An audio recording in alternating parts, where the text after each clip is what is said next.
Merci pour cette invitation. Et donc, on va attaquer directement sur un angle de vue qui est le lien entre transformation digitale et mutation managériale dans les entreprises de services. Alors, qui dit digital dit Internet. Donc, personnellement, je suis, pour préparer cette intervention, allé sur Internet. Et j'ai trouvé une étude relativement récente de 2019 sur les salariés français à l'ère de la transformation digitale. Donc, tout à fait notre sujet. Et donc, j'ai récupéré deux petits chiffres. Donc 90% des salariés disent qu'ils ont été impactés dans leur métier par les transformations digitales. Et 40% de ces mêmes salariés disent qu'ils souhaitent que leur entreprise aille plus loin dans le digital. Donc c'est plutôt des chiffres très très très positifs. Alors que par ailleurs, également sur Internet, vous pouvez trouver des milliers ou des milliards d'articles sur le stress, la perte de sens liée au digital. Donc on a un peu à la fois du positif et du négatif. Donc il y a un petit truc qui cloche. Et donc c'est en gros ce qu'on va essayer de défricher ensemble. Donc transformation digitale. Donc d'abord, et je suis tout à fait d'accord avec l'intervention de Rolla, c'est clairement pas qu'un slogan de journaliste, c'est une réalité que nous vivons tous les jours et que les entreprises vivent tous les jours. Mais grosso modo, c'est quoi ? C'est deux choses. C'est d'abord de l'automatisation, de l'automation, de l'optimisation de process au sein des entreprises. Donc ça, pour le dire assez simplement et de manière assez caricaturale, c'est en gros l'informatique, mais sous un nom un peu plus à la mode.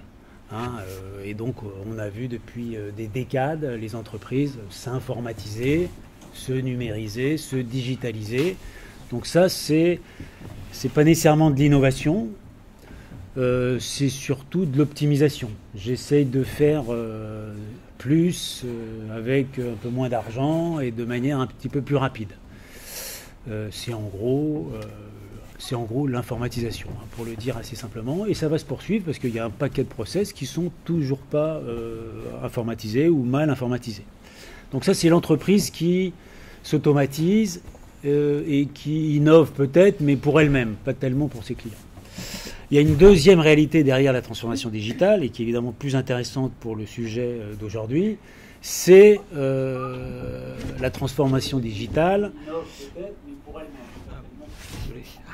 Il y a une deux. C'est un écho. C'est du digital. Donc il y a une deuxième réalité derrière le terme transformation digitale, c'est la transformation digitale qui a vocation à améliorer ou apporter de la valeur ajoutée pour le client.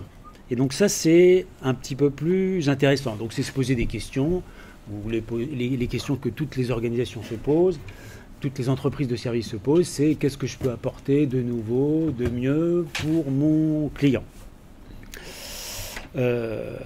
Et donc la première petite conclusion très rapide sur le terme transformation digitale, c'est que le digital, c'est de la technique, c'est de la technologie.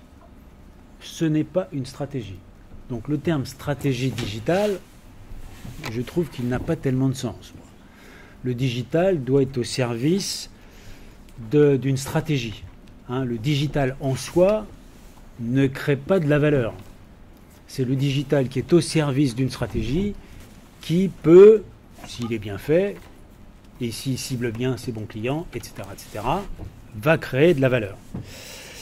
Si vous regardez d'ailleurs des grands noms du digital qu'on met souvent en avant, les Airbnb, les Uber, les Spotify, les Netflix, les Amazon, il n'y a pas tant d'innovation technologique que ça. C'est plutôt des innovations managériales, on va en parler, et des innovations de service. Ils n'ont pas inventé une technologie extraordinairement innovante et extraordinairement poussée.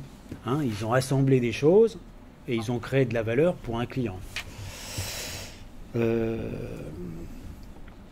Et donc, c'est aussi pour ça que beaucoup d'entreprises de transformation digitale échouent. C'est que, en fait, je fais du digital avec plus ou moins lié à une stratégie plus ou moins bonne, et ça foire. Il suffit de prendre là aussi des grands noms. Si vous regardez les banques, si vous regardez les grands retailers, ils ont pris beaucoup de retard dans leur propre transformation digitale. Mais parce qu'ils ont fait plutôt du digital ils ont fait de la communication sur le digital, ils n'ont pas trop mis du digital à l'intérieur même de leur process. Il suffit de voir une agence bancaire. Qui va encore dans une agence bancaire? Plus personne. Parce que ça n'apporte aucune valeur ajoutée d'aller dans une agence bancaire. Les gens sont pas très bons. Et souvent moins bons que le client lui-même. Donc là, ils ont vraisemblablement loupé quelque chose, alors qu'ils ont investi des milliards dans le digital.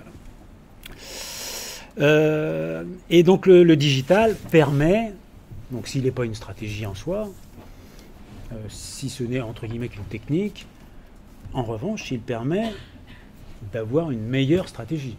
Ça, c'est sûr. En tout cas pour les entreprises qui utilisent les moyens à leur disposition.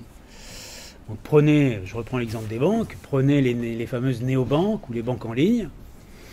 Elles n'ont rien fait d'extraordinaire, mais elles ont créé de la valeur pour le client avec des applications mobiles plutôt intéressantes. Si vous prenez tout ce qui est réservation d'hôtels ou de voyages, regardez des sociétés genre Expedia ou Bookings. Il y a 10 ans, les grands hôteliers regardaient ces gens-là avec condescendance en disant voilà, c'est super, c'est un canal de distribution alternatif, je vais pouvoir remplir mon hôtel à hauteur de 5%, 10%, 15%. Donc les grands hôteliers considéraient ces gens-là comme des apporteurs d'affaires. Ça remplissait mon hôtel quand il était vide, le week-end ou la semaine, en fonction de l'emplacement de l'hôtel. Les 5% sont devenus 10, les 10 sont devenus 15, les 15 sont devenus 20. Donc maintenant, les hôteliers sont plutôt des sous-traitants des plateformes de réservation.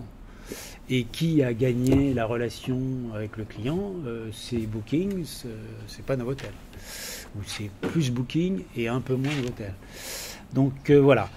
Donc c'est ça la transformation digitale dans les entreprises de services. C'est à la fois de l'optimisation classique, ça fait 50 ans qu'on fait ça, et j'apporte de la valeur ajoutée au client, une valeur ajoutée qui n'est pas nécessairement liée à une innovation technologique, c'est clair. Donc, et bien sûr, cette transformation digitale a une conséquence sur les transformations dans l'entreprise. Mutation managériale. Donc 3 mots pour résumer ces transformations dans les entreprises. Horizontalité, agilité, data. On va y aller très rapidement et de manière un peu rapide et un peu caricaturale, bien sûr. En 2004, Thomas Friedman, il a écrit un livre qui s'appelait The World is Flat. Donc si la Terre ou la planète est plate, l'entreprise, elle est devenue horizontale. En tout cas, l'entreprise digitale, par définition, elle est horizontale. Ça veut dire quoi? Ça veut dire qu'elle est une entremetteuse. Prenez l'image de l'aéroport, le hub aéroportuaire. C'est ça l'entreprise digitale. C'est des gens qui arrivent, des gens qui partent, des camions qui arrivent, des camions qui partent, des avions qui arrivent, des avions qui partent, des duty-free, on fait du commerce. Donc un lieu d'échange. Et l'entreprise digitale, elle joue l'entremetteuse. Elle fait entre guillemets rien, si ce n'est mettre les gens en relation. Et pour ça, il faut des connecteurs. Alors les connecteurs, c'est les apps que vous téléchargez sur votre mobile tous les 4 matins. Ou, de manière un peu moins visible, notamment pour les consommateurs, c'est la notion d'API. Donc là, on est un peu dans l'informatique, mais c'est les échanges de données entre entreprises de services. Moi, quand j'ai commencé à travailler, ça n'existait pas tout ça. Donc qu'est-ce qu'on faisait? Vous aviez une entreprise A qui avait un serveur A et il mettait un fichier sur serveur A. Et tu avais l'entreprise B qui créait un serveur B et il allait piquer les données de l'entreprise A sur son serveur A, il allait faire un copier-coller sur le serveur B de l'entreprise B. Et tout ça, en gros, se passait pas en temps réel, ça se passait la nuit, donc c'était du batch. C'est un peu comme les westerns américains. Vous arrivez dans un western, il y a souvent une petite pancarte qui met No trespassing. Ben c'est un peu la même idée. Je suis chez moi, ok, je t'autorise à prendre un peu de données, mais surtout ne viens pas chez moi, je te mets à disposition une partie de mes données sur un fichier. Et donc c'est vraiment de l'asynchrone, hein. Donc c'est vraiment pas du temps réel. Aujourd'hui, l'API, c'est très différent, et je ne rentre pas dans les détails techniques, c'est l'entreprise A qui crée une API et qui dit « Si vous voulez mes données ou une partie de mes données, allez-y, voilà mon API. C'est gratuit. » Et donc là, il n'y a plus « je fais des downloads de fichiers », c'est de l'open innovation, hein. Et donc de l'open banking, enfin voilà, c'est de l'open source et de l'open machin. C'est ça, c'est fondamentalement, je crée une API, je crée une interface qui donne la possibilité à n'importe qui de prendre tout ou partie de mes données. C'est en général une partie des données que je veux bien donner. Et évidemment, c'est vice-versa. C'est ça les API.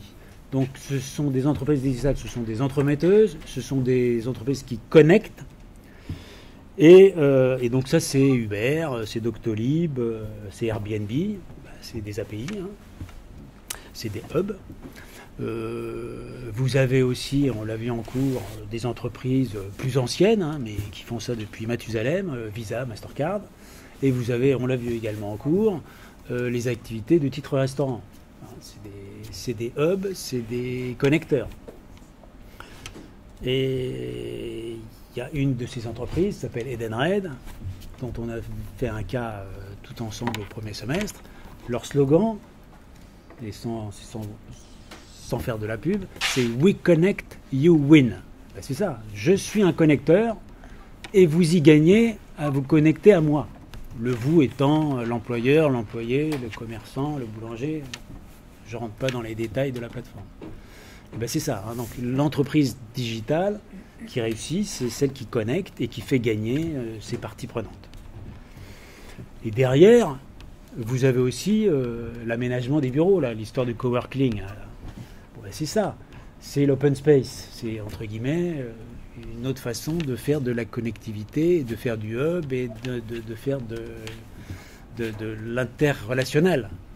Hein, et vous avez cette image qui a circulé sur Facebook de Mark Zuckerberg, l'homme qui valait plusieurs milliards et qui est au milieu d'un open space avec son petit bureau, son petit PC. Donc voilà. Et donc c'est tout ça l'entreprise dite horizontale. Après, vous avez l'entreprise agile. Donc l'agilité, et là aussi je ne vais pas rentrer dans les détails de l'informatique, et j'imagine que vous avez fait des séances d'agilité ou de design marketing ou design thinking. Mais fondamentalement, c'est quoi? C'est je passe pas mon temps à faire des études. Ça ne sert à rien. Le client est devenu roi, on nous le dit, c'est vrai. Donc si le client est roi, c'est lui qui fait le cahier des charges fonctionnel de mon système informatique. Donc je ne rédige pas de cahier des charges. Alors évidemment c'est caricatural tout ce que je dis, mais c'est un peu pour comprendre la logique. On rédige quand même des cahiers des charges. Mais en gros, c'est pas qu'est-ce que je vais pouvoir faire pour faire plaisir à mon client.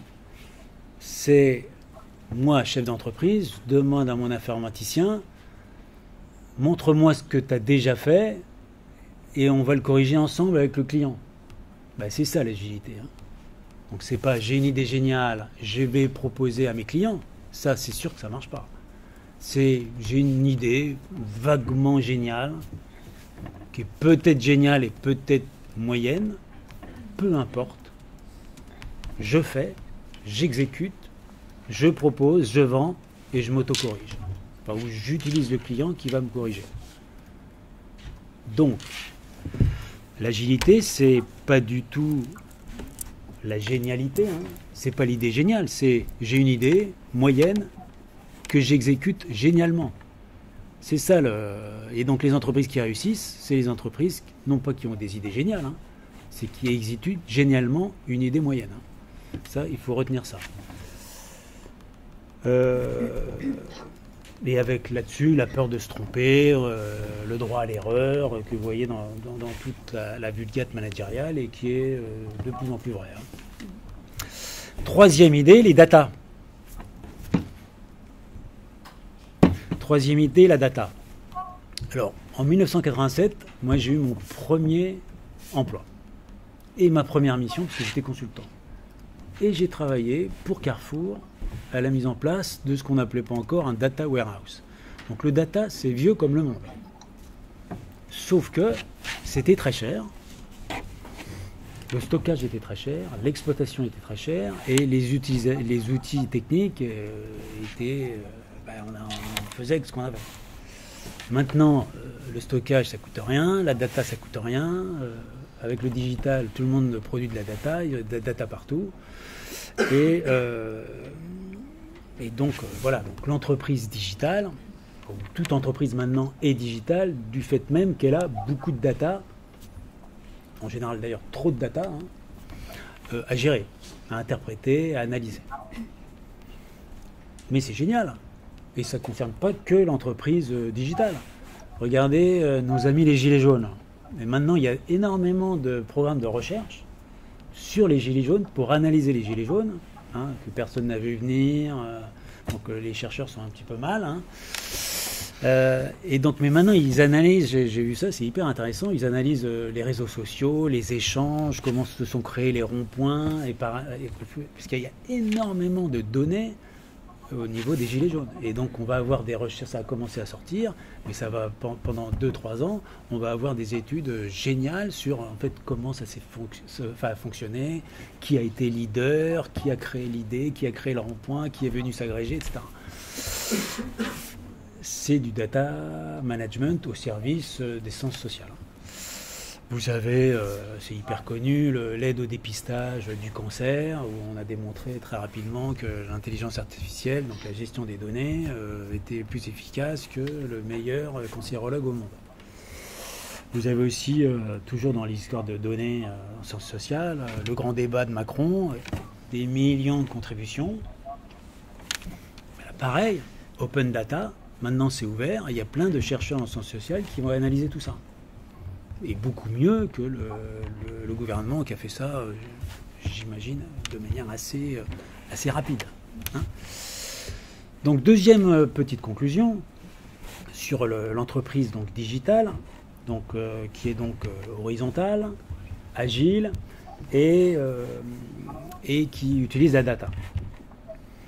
Et ben c'est que le salarié horizontal et agile et jonglant avec la data, bah, c'est plus de la main-d'œuvre. Hein. Alors maintenant, il y a un néologisme qu'on a inventé et on appelle cerveau d'œuvre. C'est pas très joli, hein, mais l'image est rigolote. Donc on est passé de la main-d'œuvre au cerveau d'œuvre. Bon, en anglais, c'est plus chic, c'est knowledge workers. Hein, donc c'est quand même beaucoup mieux que cerveau d'œuvre. Mais ça veut bien dire ce que ça veut dire. C'est-à-dire que l'entreprise digitale, entre guillemets, la répartition des rôles, la répartition des pouvoirs a complètement changé la face du monde. Troisième élément de mon intervention, c'est donc, une fois qu'on a compris ce que c'était que l'entreprise digitale, une fois qu'on a compris que l'entreprise digitale transformait l'entreprise en entreprise plus horizontale, plus agile, plus tournée vers la data, l'entreprise digitale transforme le management, qui est le sujet de la journée. Alors on dit souvent, ou on lit souvent, ça me fait toujours rire, que si vous voulez réussir votre stratégie digitale, bon déjà il y a un problème sur stratégie digitale, mais votre transformation digitale, il faut un digital sponsor. Alors là, en général, le frein au digital, c'est bien le manager. que les gens comme vous, les jeunes, ils sont nés dans le digital. Donc pour eux, il n'y a même pas de transformation digitale. C'est un terme qui n'a aucun sens. Mais le manager, le vieux con, comme moi, donc assez vieux, j'espère pas trop con, mais quand même vieux con, on est par définition pas un peu moins digital que chacun d'entre vous. Donc forcément, le frein au digital, c'est la hiérarchie. Et malgré tous les sponsors que vous pouvez mettre au top niveau de la hiérarchie. Parce qu'il y a 4 transformations majeures au niveau du management. C'est le manager, il ne détient plus le monopole de la connaissance. Avant, le manager, il savait, et en gros, la main-d'œuvre, elle exécutait. C'est la caricature du taylorisme. Mais le terrorisme, il a encore quelques beaux jours. Hein. Le manager, il n'a plus le monopole de l'innovation. C'est normal. C'est le client qui innove. Le manager, il innove pas du tout. Hein. Il doit créer un écosystème pour favoriser l'innovation en provenance des clients, de ses fournisseurs et éventuellement de ses salariés avec les boîtes à idées. En gros, ils mettent une boîte à idées dans les entreprises. C'est moi, manager, j'ai pas d'idées, donc merci de me donner des idées. Donc, le manager n'a plus le monopole de la communication interne. Ça n'a aucun intérêt de faire de la communication interne maintenant. Les gens sont plus informés que le manager. Dans une boîte, avec la machine à café, entre la machine à café, la pause café, le mail, Slack, et l'open data, n'importe quel salarié, il a à peu près autant d'informations, sans parler des liens avec les réseaux sociaux, que son patron. Hein. Donc souvent, la communication interne au sein des entreprises est assez en retard par rapport à la communication informelle au sein des salariés. Et puis quatrièmement, peut-être moins visible, mais plus structurant, le manager n'a plus le monopole de la décision. Parce que, en gros, un manager, c'est quoi? C'est quelqu'un qui, a priori, décide. Mais il décide de moins en moins. Vous allez voir votre... on en parlait, là, l'agence, votre agence bancaire. Pour faire un prêt immobilier, est-ce que vous pensez que c'est l'agent dans l'agence de la banque qui va prendre une décision concernant votre prêt? Pas du tout. C'est même pas le chef de l'agence. C'est tout un process. On ne sait même pas qui prend la décision. C'est peut-être d'ailleurs automatisé. C'est critérisé. Et votre dossier, il est vert, orange ou rouge. Et puis, même sur les stratégies d'investissement, quand vous êtes jeune, peut-être que vous n'avez pas encore un gros portefeuille boursier, mais 70% des décisions d'investissement en bourse sont prises par les algorithmes. Hein. Et c'est des milliards d'euros ou de dollars. Donc 70% des investissements en bourse, donc c'est la gestion passive, sont faits par des algorithmes. On appelle ça gestion passive. Ça veut bien dire qu'il n'y a plus de décision. C'est l'algorithme qui décide. C'est pour ça qu'il y a de la volatilité plus grande et que les cracks sont plus impressionnants qu'avant. Donc voilà. Donc après, il a perdu donc le monopole de la connaissance, de l'innovation, de la communication, de la vision. Et après, très souvent, on ressort l'histoire du chef d'orchestre. Vous avez vu ça, soit dans des cours, soit dans des manuels. Le manager leader, porteur de sens, machin, c'est un chef d'orchestre. Donc il a sa petite baguette, il a des violonistes et des trombonistes, je ne sais pas comment on dit, qui sont hyper forts chacun dans leur métier. Il a juste la petite baguette et tac tac, super. Il donne le sens et tout ça, ça. C'est sympathique comme image.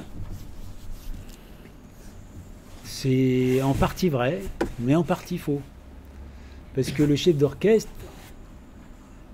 il a une partition. Le manager digital, il est chef d'orchestre et il doit être aussi compositeur. Donc c'est plus délicat, c'est plus difficile. Donc moi, je pense que le manager digital, il doit faire 5 choses. Il doit communiquer, mais pas tellement en externe, pas tellement en interne, en externe.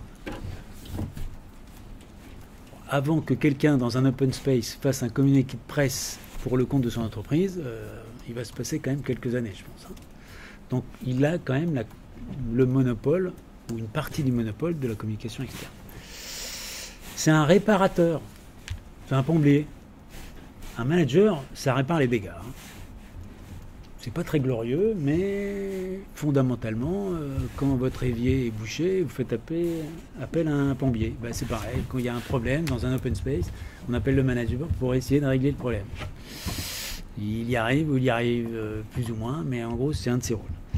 Il arbitre. On dit toujours le manager, c'est celui qui décide de la stratégie, etc. En fait, oui, il tranche.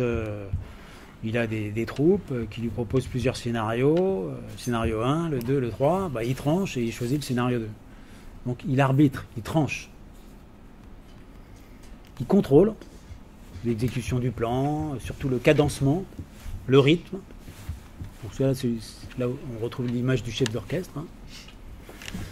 C'est lui qui donne le rythme, qui accélère ou qui décélère en fonction de l'actualité, de la fraîcheur de ses troupes.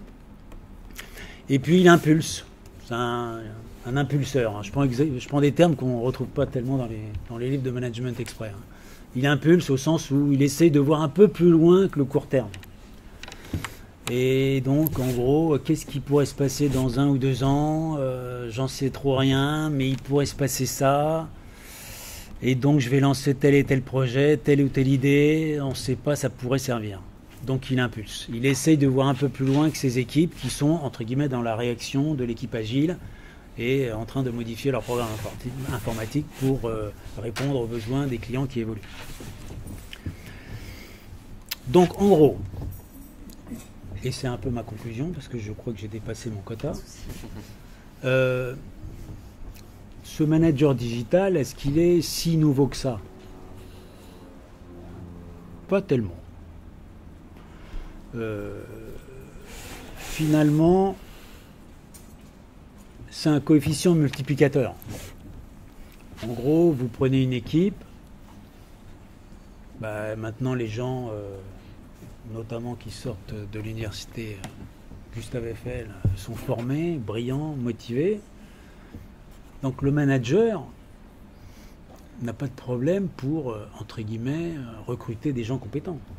Il n'a pas de problème, en général, pour motiver des gens. Il n'y a pas un problème de formation, là aussi je caricature, de motivation, les gens sont formés, ils sont assez autonomes. Donc, en revanche, et c'est assez difficile, il faut qu'il constitue son équipe et il faut qu'un manager, il doit apporter de la valeur. Et la valeur apportée du manager à son équipe, il faut qu'elle soit supérieure à la somme des individualités de son équipe. Donc c'est un coefficient multiplicateur, un peu mystérieux, mais c'est ça. Et c'est là où on retrouve la notion d'autorité. La vraie notion d'autorité, qui n'est pas l'autoritarisme. Autorité, donc d'un point de vue étymologique, c'est la même racine qu'augmenter. Donc c'est ce qui augmente. Donc le manager digital, il doit avoir de l'autorité, pas au sens autoritarisme, puisque ces gens, ce sont des cerveaux d'œuvre. Donc laissez-les travailler tout seuls dans leur coin.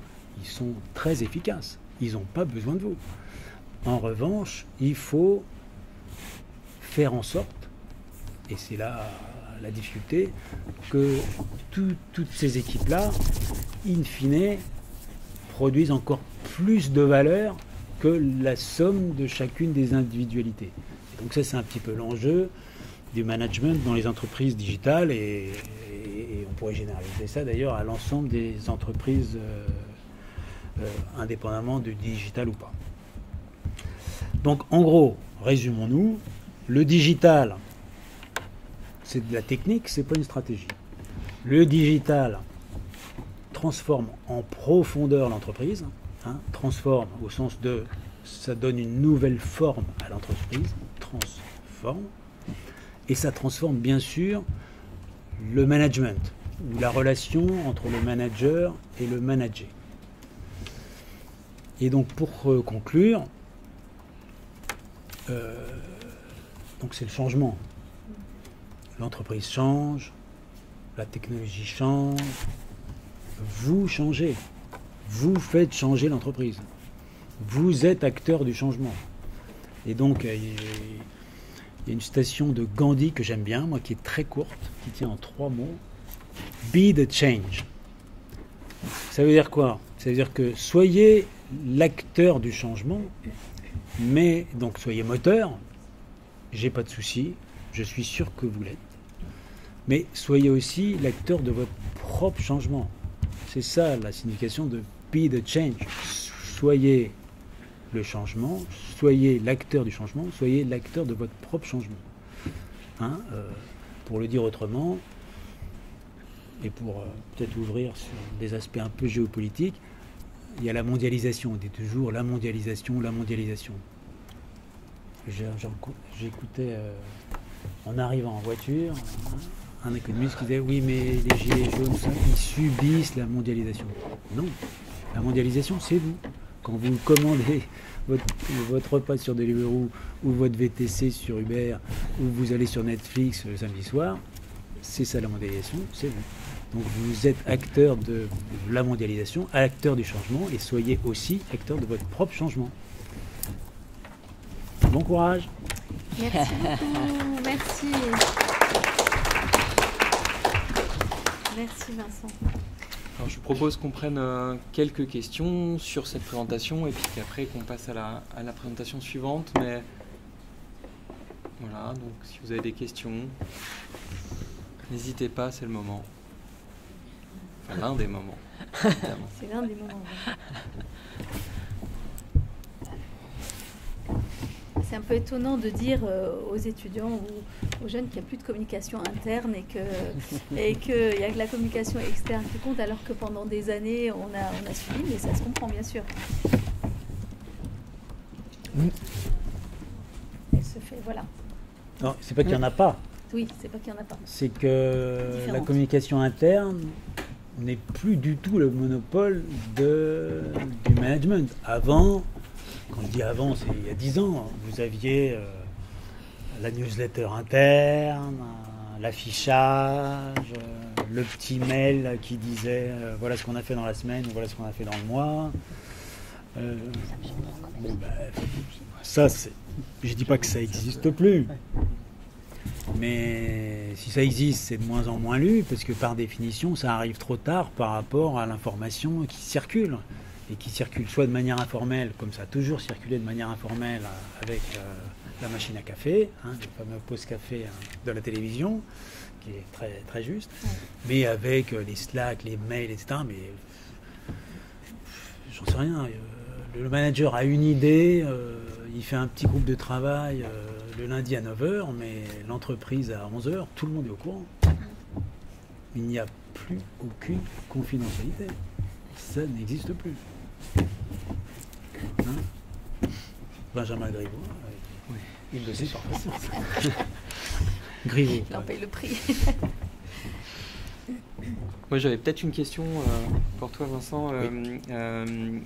Résultat, tu parles d'effet multiplicateur du manager, oui, et que ça change ces choses-là, mais en fait, quelle routine et mode opératoire en fait on peut mettre en place, parce que bon, au-delà du discours, il y a quand même des faits, des pratiques qui sont développées dans les entreprises et qui sont soumis finalement à la pression de cette évolution du monde. Et donc voilà, c'est un peu une question sur ces routines, sur ces modes-up, sur voilà, qu'est-ce que c'est la routine du manager aujourd'hui, s'il en existe, ou les routines.